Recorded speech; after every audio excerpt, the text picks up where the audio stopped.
Hey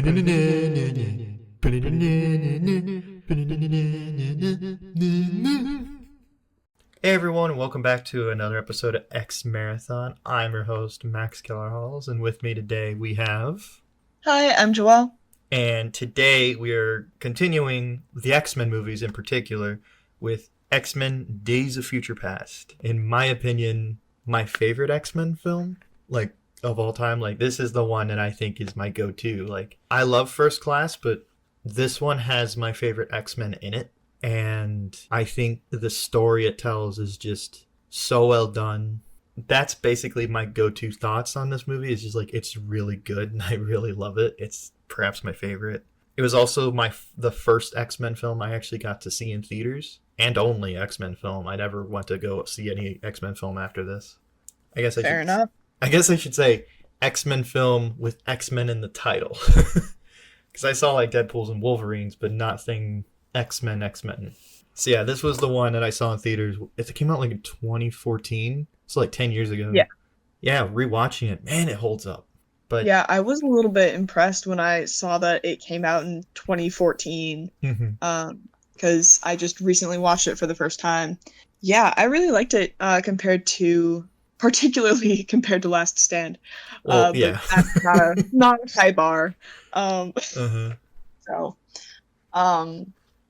as for how it compares to First Class, I think I would also rate it higher than that. We see a lot more agency from Mystique. Yes. Compared to First Class. Yeah. Versus just I want people to like me kind of storyline. And I can appreciate that added depth in this film. I think what I like about this film is that it hits every level of what an X-Men story should be. Where you have your big epic action, you have your lower stakes action, but at the heart of it all, it's all based on this thing of these people just trying to be accepted by just the society in general, and how you said about Mystique. I love that in this film, she's the perfect character for this because she is literally in between both Charles and Eric's side of beliefs of how they should go about things. And the push and pull throughout this entire film of trying to stop Mystique from doing something that for all intents and purposes you're kind of with her and understanding why she's going on her little revenge mission to kill Bolivar Trask. It's just that you also know that the actions that happens afterward lead to the dark future that we experience in this film. Everything that's set up in the way of these push and pull philosophies and views on things all end to be man, I don't even know if they're gonna win in the end because no one's seen eye to eye. The future's kind of written. All of this could be for naught, and it's really kind of a terrifying thing to think about because setup wise is at the beginning of this film they show you how much of a threat these Sentinels are right off the bat. These things are terrifying. Yeah, that opening scene gets really intense really quickly. And there's a lot of debate on the design of the Sentinels in this film. I like the look of the future Sentinels because, that's what they evolve into. I'm not a huge fan of the ones that are in the 80s or 70s just because I think they look a little, I don't know, they look a little bit like plastic, but I guess that is the case. I always hope that if we ever see Sentinels in the future, I want them to look more like they do in the animated series or in the comics at the very least, where they're I guess for lack of a better term, giant Iron Men. I like the look of those, but but design stuff aside, I really do like the presence of the Sentinels and when you find out they have the ability to adapt to any situation that they can. I think that's just scary. Okay, side note on that. Yeah. If they hadn't killed off Darwin in First Class, wouldn't he have been almost a better mutant to take that from? Yeah, probably. Well, just a side note. Poor Darwin. Poor Darwin. Yeah. Gone too soon. But about the Sentinels, though, yeah. I thought it was very interesting that this film came out in 2014, and then the Sentinels look kind of similar to Ultron, which came out in 2015. So, interesting. I'm What's happening over there? You know what they look like to me, honestly? And I don't know if you remember the first Thor that well. They look more like the Destroyer like suit, like that giant like metal armor that gets like sent down from Asgard to beat up Thor. Looking it up. Oh, you are right. Yeah. The reason why I also say that is they also have that like foldable face thing where like the face Mhm. opens up and shoots a giant orange laser. Yeah, that's fair. That's what I thought they looked like more. In my, I could totally see the Ultron comparison in that like it's just swarms of identical looking robots. Mm-hmm. And I mean, this film also holds its inspirations on its sleeve. Like it's a definite like parallel to your Terminators, your Mad Maxes for a little bit. Mm-hmm. Like I think that's what I like about the film too is that like it's not afraid to be like, no, the reason why it looks like this is because it's an inspiration. It's meant to get you guys in the feel and mood of what this story is going to be like. And Mm-hmm. like, okay, we're telling a time travel story. Well, we go to the one that did it best, or one of the films that did it best. Fair enough. I know. I think it's really good, but Yeah. I was just gonna ask where you would kind of consider drawing a line between um kind of r relying on this kind of cultural recall of past movies and pop culture references to evoke that same kind of feeling and emotion mhm. versus what is kind of being too cheap with it and kind of sidelining creativity for what we know already kind of is established. Here's why I think that it's. I have no problem with like the inspirations being kind of overt in this film. One, I guess for me, it's just that the story itself is very well written, and unlike Terminator, which focuses on like a very like personal story with Sarah Connor and Kyle Reese and blossoming relationship while also trying to run away from this big threat and this looming threat of like technology on the horizon. They do something different with the X-Men. One, you actually get to see more of the future. You actually know more of the characters in the future. So there's an actual like threat and stake that's going on there. The other thing that I say is that like the tense fear going on in this movie is all these characters' actions affect the society around them. And every time they do something, it just worsens how mutants look and leads to that future going forward. So the threats and the tense situation is different between both of the films. And also you get like different characteristics and different like viewpoints where, well, the little bit of X-Men that we do have in the past with like Charles, Hank, and Wolverine, where Mm-hmm. and then you have Magneto basically carrying his entire point of view and kind of being right when he like there's that moment on the plane where Eric just calls out Charles and basically says like, where were you? We lost Banshee, Angel, Azazel, that Wind guy. We lost a ton of people, and you were just over here sulking in the corner. Like, I was trying to fight for my kind. Where were you? Mm-hmm. Like, love that scene. And really, I think going back to what Emily said in the past couple videos about like really putting a spotlight on Charles and sometimes of his kind of behavior. Mm-hmm. I think this is the film where we see, at least with the James McAvoy Charles, Mm-hmm. this is the lowest he's been, and it kind of makes sense in the time period of especially like young men going off to a war that they didn't want to fight Yeah. and losing, and how that affects school teachers and especially someone who's been like trying to like fight for a better future and this going on. I could totally see why he decided to be like, the voices in my head are too much. I have to like resort to drugs and stuff like that. I'm like, I get it. Like as a kid, I was always like, why? This is kind of a strange turn. But like growing up now, I kind of understand why he was doing the things that he was doing. Mm-hmm. I think that this really is shining a light on his tendency to shift blame and responsibility away from himself a lot. Oh, definitely.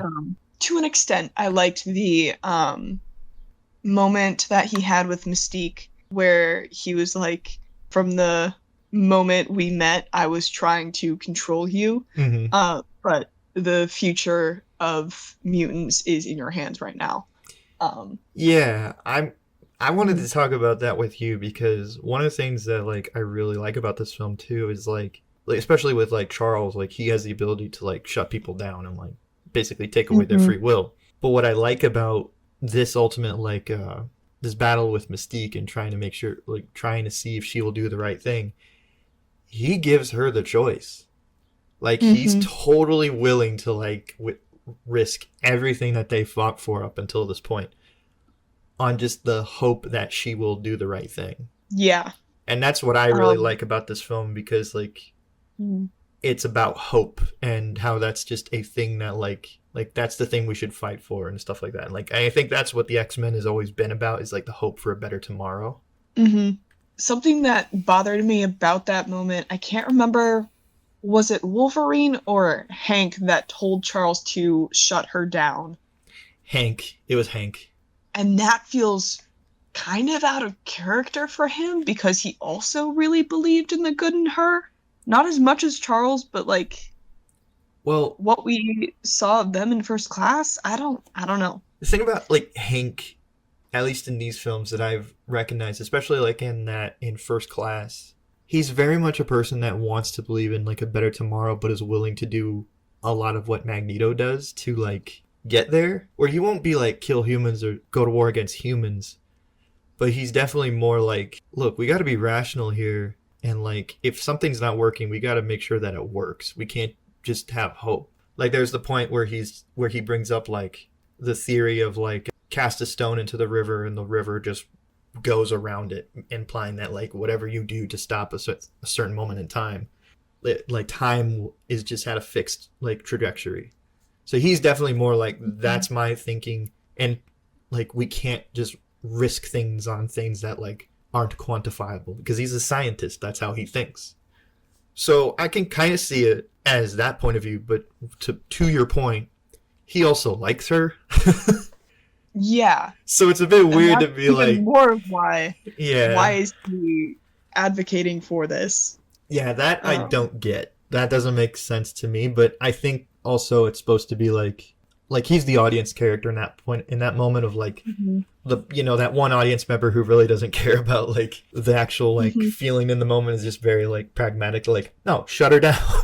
Like Like a sign of desperation, kind yeah, of. exactly. So that's how I saw Mhm. that moment. Um, Yeah, okay.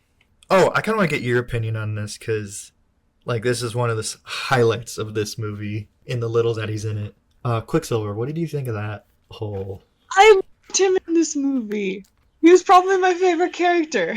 Evan Um, Peters as Quicksilver is probably like the best version of this character we have in live action.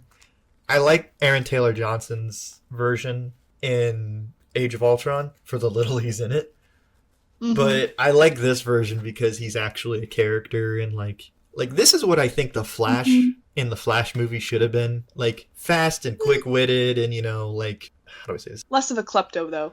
Yeah, less of a klepto, but I like that angle of this character where you just look in the background and you're like, wait, is that I do. I love that. I thought that was pretty fun, like little like set design. But like, man, his little sequence in the Pentagon is amazing. Yes. It feels very similar in spirit to Star-Lord's intro in the first Guardians of the Galaxy, where he's just vibing with his Walkman, Okay, I was about to say, wait, just vibing, committing crimes. no, it's so creative, just a well done scene. It's really funny getting to see like how he takes out each person in a non harmful way, like just poking a guy's like cheek really fast, Yeah. like and seeing the ripple, like that was cool. I like him moving the bullets out of the way at and the funniest part is he does it at the last minute. Yeah, he steals a hat before that. Yeah, exactly. He's like, I want a souvenir. Yeah. I Hmm. thought that was so funny. Yeah. And then when everything like just dominoes into effect and it just goes and like everything like falls into place. So Yes. fun. The one Um, thing, however, that I don't get is mhm. if you have that guy, why the fuck would you leave him? Isn't he a minor at this point? He is, however, these are technically school teachers. Not his school. What school does he go to? I kind of got the feeling that he was just the kid that like got kicked out of so many schools because he just never stayed there. Fair enough. So like for me, I'm like, Homeschool. Yeah, sure. I don't know. It was just really weird. It's just like, oh yeah, thank you for helping us with this one thing. We're not going to need you at all in the upcoming future as we Hmm. go into like storm a military like peace summit. Yeah, That's where I was that like, did feel a little bit weird. I was just like, you know, you could use this guy, right? Think about it. Hmm. Like, he's a very useful kid, Okay, but but they're also adults that his parents, his mom, didn't know that's true. beforehand, and they were going out of the country. That's true. I guess when you Uh-huh. put it like that, Even though we do have that one line that's like, "Oh, you can bend metal." My mom knew a guy like that once, where we yeah, find out that, oh yeah, that's his dad. yeah. Um, I find that is such a funny it little like is. a little Easter egg that like we will get to in other movies that they do flesh out on. Mm-hmm. But yeah, it's such a really fun sequence and really fun character. I know that like we had a problem with how big of a role Wolverine had in like the Last Stand. And again, he does have a pretty significant role in this film. However, it doesn't bother me because like unlike the Last Stand, he is only a character that is meant to like help usher around the main characters of the film Mm-hmm. and like get them going on their story. He's kind of like ironically in a film with Ian McKellen, the Gandalf character. Mm-hmm. Just like, hey, we're gonna tell you your mission. Go. I'll help you out. Ish. I get what you're saying. It Yeah. did also feel very much like for the plot, we have an excuse to get Wolverine involved earlier than he technically was, Yeah. because he is the only one who can do this. I mean, And it for feels very similar to the climax of Last Stand in that respect. I get it.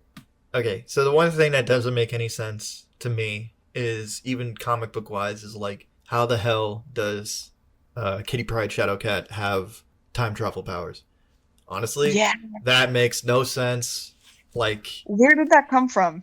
I don't know where that came from. I think the only reason why she's the character that can do that in this film is because in the comic that this film is based on, she's the character that goes back in time. Mm, Because that got run it. of like Chris Claremont's X-Men, he really tried to make Kitty Pryde like the pseudo like audience character. So when you get to this point in the story, her going back in time means more. Mm-hmm. That being said, when the films do more Wolverine as the pseudo audience character, kind of makes sense why he goes back in time. And for the reasons that they give of like, well, he was alive during that time and his brain can take it. That makes sense to me. And I also like getting to see this version of Wolverine where he's more calm. Like Mm-hmm. he's not like the rage-filled animal like he is in some movies. He has to play peacekeeper and like, peaceful thoughts. Like I like that role that he Mm-hmm. has to, and it's interesting him being the one that has to help out like Charles out of the situation. Like it's a really I love like their dynamic, those two characters. Just any version of Charles and Wolverine. I love their like Mm-hmm. father son dynamic and when like he has to go back and help his pretty much father figure get out of this rut. It means more because like he helped him get out of where he was and become a better Mm-hmm. person. I just love that scene where he has Charles read his mind and connect with the Charles of the future. Yeah, that's a Just real good scene. just a beautiful scene.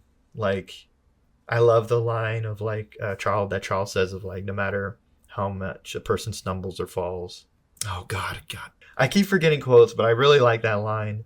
Stumbles and loses their way doesn't mean they're lost forever, or something Thank like you. that. Yeah, exactly. Like I love that line and how Mm-hmm. younger Charles uses that to kind of counter Hank in his theory later in the film. Yeah. Love that scene. Um, I do think that that's an interesting kind of tension within the film too, is the fact that it's challenging the question, is this actually inevitable, or do the individual actions matter? Because they keep pushing for it, and Hank brings it up that, yeah, this might just be something that happens. Mm-hmm. Um, so I think that even when it gets so close to the end, we aren't certain what kind of future Wolverine is going back to.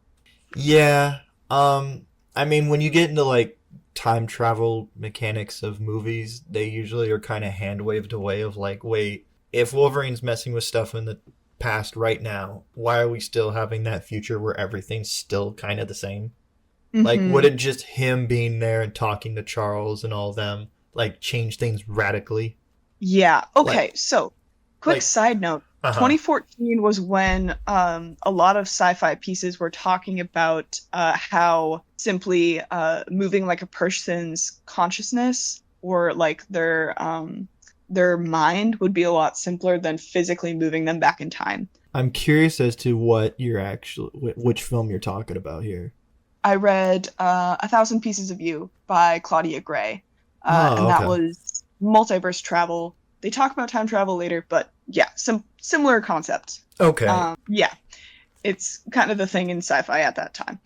So it's an interesting kind of snapshot in my brain. Yeah. I mean, I know in the comics it's more like someone physically their body goes back in time and it's not Hmm. just their conscious. Like in the comics it's Kitty Pryde, in the animated series it's Bishop, and in the movies it's Wolverine. Um Hmm. so it's yeah, that's why I find it really funny that they have both Kitty Pryde and Bishop in this movie, yet they're not the ones that go back in time. Yeah.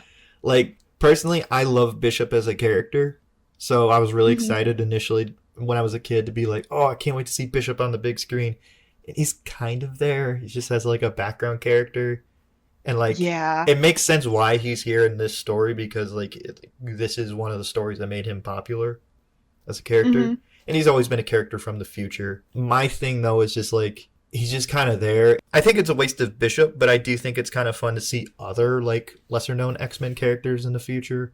Like you get like Yeah. Blink, Sunspot, Warpath.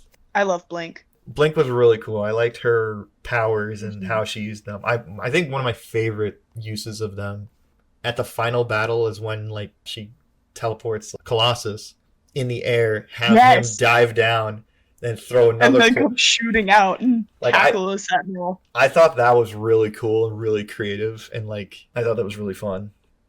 Hmm. Um, Definitely. like that final battle of them just trying to like basically have a last stand. I know I'm kind Hmm. of forced, but that is what it Yeah. is.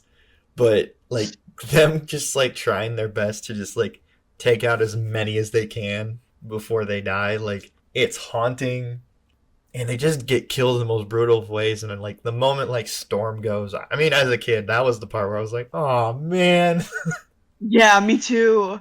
like I My like face. her. I loved Storm in this, Hmm. personally. We didn't get to see very much of her, but I Up what we did see, I loved. from what I heard, she was gonna have a bigger role, but Hmm. Halle Berry was pregnant at the time, Ah, gotcha. so they kind of had to work around. And sadly, she kind of had like a got like a smaller role in the film. I think there's a Hmm. deleted scene where like she kisses Wolverine, Huh. which I was like, you know what, that Okay. makes more sense because like I always shipped those two characters together because I always liked them as a couple more than I did ever him and Jean. Yes. Him and Jean makes no sense, personally. I don't get Um, it. Like I like and they came back to that at the end. Ugh. I know, but I I'm think sorry. I'm just seeing a lot of Jean Grey, canonically one of the most powerful X-Men, uh huh. removed to a role where she has like no agency. Well, in okay, I know we're kind of skipping to the end here, but like in this film, it's more used as a hey, like everything's back to the way it's supposed to be. So I understand why like okay, she's not going to have much to do because it's supposed to show like everything's back to a good place, and like we have characters that died in the past. We can now officially say that Last Stand never happened. Uh-huh. Like everything is good now.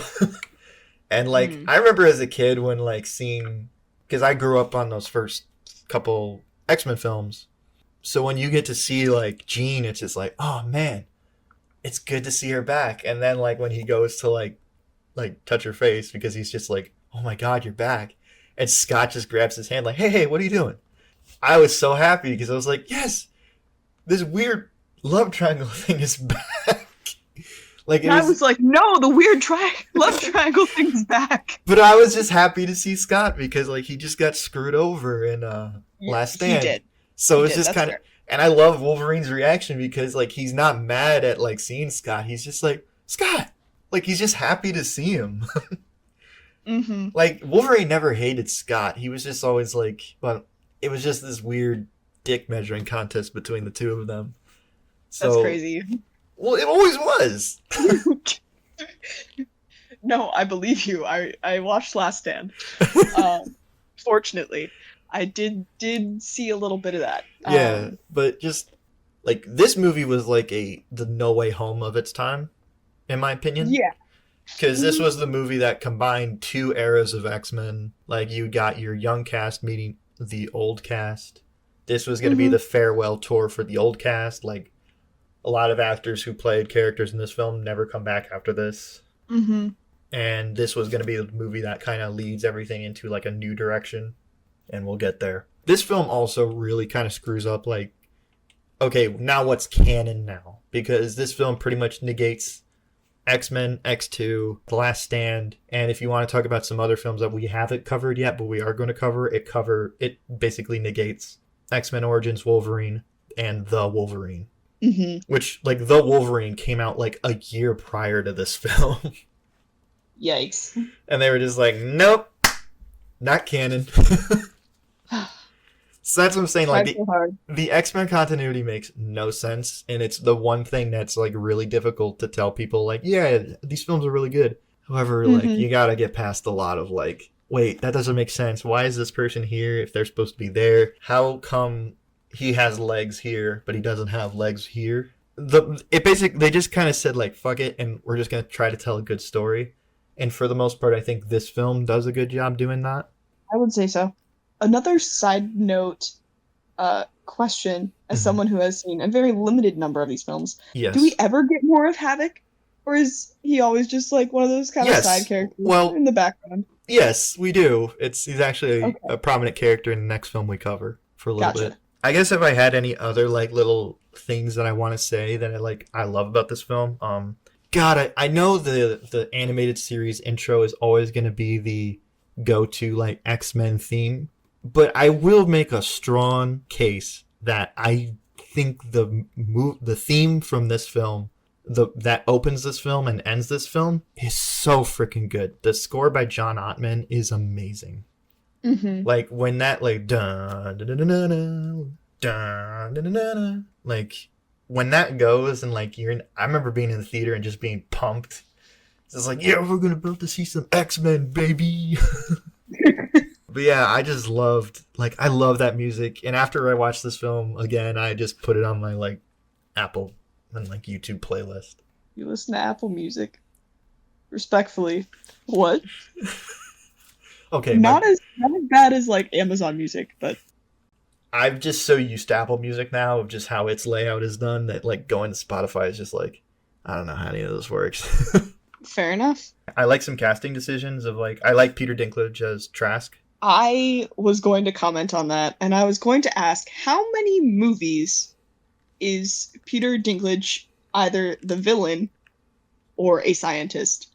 Too many. Or the really smart So character. many. Yeah, or the like super smart character. Uh-huh. Um, because as soon as I found out that he was Trask, my mind went straight to Underdog, the film from let's see, 2007, Oh where he my is the mad god. scientist You're so who right. experimented on the dog. You're so right. He was the bad guy in Underdog. Yeah, That and so They're not that too was the far film that I off of grew up on. characters either. Like they would be best buds or rivals at like the science convention That's so funny. Oh my because god, I like didn't they're think both about that. involved in like defense. Yeah, you're right. Again, Joelle with that was a weird pull. But I like the character in the comics was never a little person. So apparently, like the director, which by the way, it's Bryan Singer again. So fuck you, Bryan Singer. But in this instance, I do like the casting of Peter Dinklage as this character, just because he's a good actor, and they were like, we would just want to get Peter Dinklage because he's awesome. Yeah. It'd be very hypocritical of an X-Men film to be like, you're this type of person? Yeah. No, but like, wasn't Trask played by someone else in Yes. First Class? No. In The Last Stand, Trask is played by Last Stand. The actor Bill Duke, who's a black guy. Okay, yeah. So, like, again, Well, continuity doesn't make any sense. very, very different. Very different. Unless you're gonna make the case that that is not actually the same character. It would be a tough one to pull. It'd be very, but especially with a name like Bolivar. Yeah. I just think that they were just two different creative teams, and they were like, we're gonna go a different direction with this character. Mm-hmm. And then one other thing that is just like a really big nitpick that I have with like, especially like time travel logic. There's a moment in this film where like Wolverine talks to Charles like right before like the finale, and he's just like, look, I know I probably shouldn't be saying this, but I need you to remember these names: Scott, Jean, and Storm. And even when I was like, oh god, like 13, 14 watching this movie, I was like, how the fuck is he supposed to remember someone named Storm? Like, okay, but also it's Charles. But no, like there's no, like her name is Aurora. And the fact That's fair. And the fact that like Wolverine, especially if like the cutscene was like him like having a relationship with Storm, it's just funny to me. Like, how the fuck was he supposed to know that name? Does Wolverine ever, like, canonically within the films find out Storm's actual name? Yes, the first time that he meets them, he goes. Okay. Charles goes, Scott Summers, Aurora Monroe. Gotcha. But I also find it funny because officially in the next film that we are going to cover, X-Men Apocalypse, he does only take in like two of them because he never really found Storm. So it is kind of funny that he was just like, shit, what was that one other one that he was telling me to look for? I got Scott. Like, Yikes. Okay, I got Jean. Who the fuck is Storm? Like, and I find it funny that maybe he used Cerebro to basically look in like all across the world and be like, okay, gotta find a girl named Storm. Or he didn't even say if it was a girl or not. Yeah, no. Is there anything else you want to say before we wrap this video up? I was kind of conflicted about Magneto in this film. Really?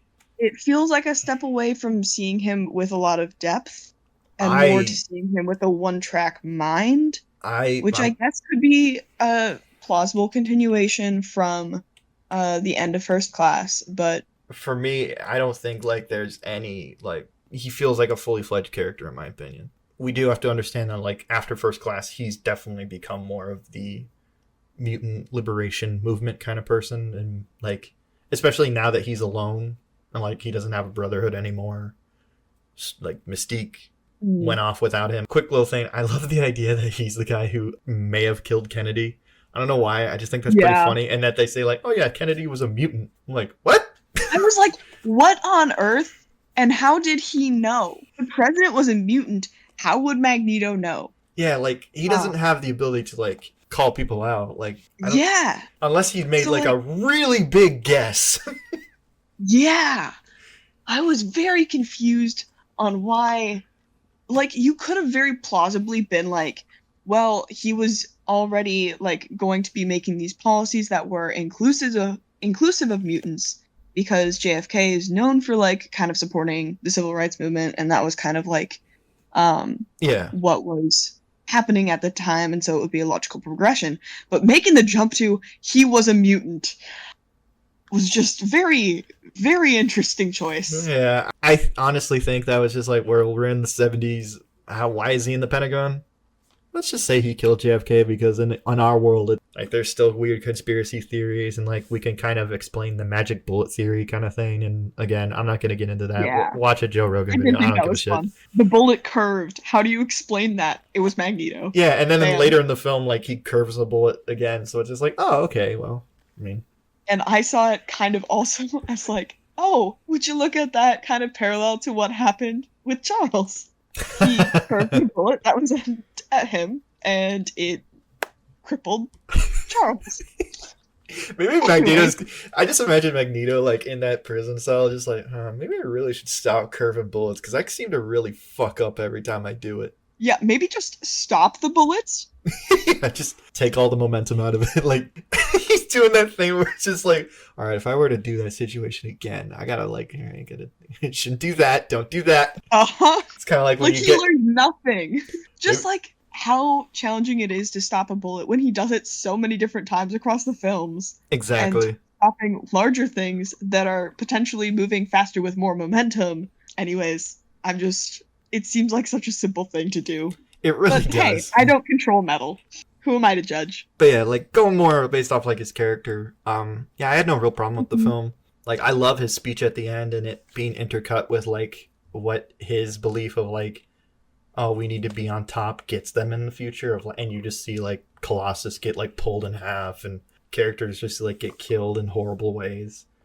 And it's just like Yeah. this really inspiring speech, but also showing the detriments and like what that gets you. Like, okay, if you're gonna put up this big scary front, we're gonna retaliate with our scary front. I loved the scene where he's tracking down Mystique and she pulls him into like the telephone booth and they have that whole conversation where he's like, "Oh, you lost your way." And she's just like, I've been doing my own thing, bro. This is my plan. Uh, I'm not going to be controlled by you or Charles. So get lost, essentially. And he was trying to take like this high road, very much the same song and dance that he gave her in First first class. class. And she's Yeah. like, no, I know what I want. I want revenge. Hmm. And And honestly, I love that for her. yeah, me too. Like, I think again, this is the best of Jennifer Lawrence as this character in this franchise. I think this is where it peaked. We'll get into my thoughts on her, let's just say, performance later in the series. Hmm. Okay. I think Yeah. that is about what I have. All right, but yeah, that's all I gotta say about this film. Love it. I think Yeah, from what you said, like you love it too. So glad we can mhm, agree. definitely. I think this film holds up the best of the X Men franchise, and in my opinion, I don't think it ever reaches this height again. Hmm. At least X Men wise. But those are for the future of X Marathon that we'll cover. But for now, I'm just gonna say thank you for listening to this video. If you want to hear more of our thoughts on the X Men films prior, go back. We have a playlist right now. We have 4 released. In a couple days, we're going to be covering the next film in this franchise, X Men Apocalypse. And yeah, that's definitely a film. We'll get there. But yeah, please, if you like this video, hit that like button. If you like our thoughts on this film, share it with other people. And if you want to see more, just of our channel in general, because we do more than just X Men stuff, click that subscribe button. And yeah, we'll see you in the next video. Bye.